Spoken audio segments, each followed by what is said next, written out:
কি বলেছে আমরা একটু পড়ে ফেলি। একটি সমবাহু ত্রিভুজের প্রত্যেক বাহুর দৈর্ঘ্য 10 সেন্টিমিটার হলে এর মধ্যমার দৈর্ঘ্য কত?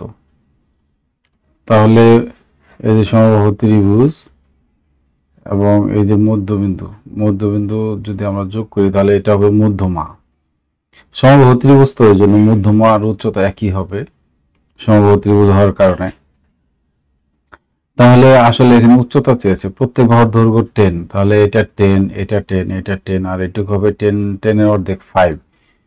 তাহলে কিন্তু আমরা এই সমকোণী ত্রিভুজের এই যে এই ত্রিভুজটা, হ্যাঁ, এই ত্রিভুজটা হচ্ছে সমকোণী ত্রিভুজের যে কোনো দুটো বাহু দেওয়া থাকলে পিথাগোরাসের উপপাদ্যের সাহায্যে আরেকটা বাহু বের করা যায়। শর্টকাট হচ্ছে অতিভুজ স্কয়ার মাইনাস আরেকটা বাহু স্কয়ার।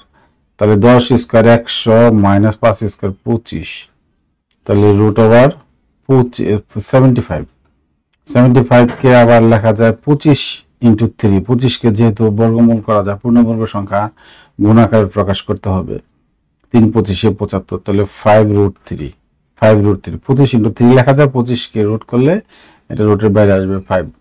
5√3 কে আচ্ছা হ্যাঁ পেয়ে গেছি আমরা 5√3।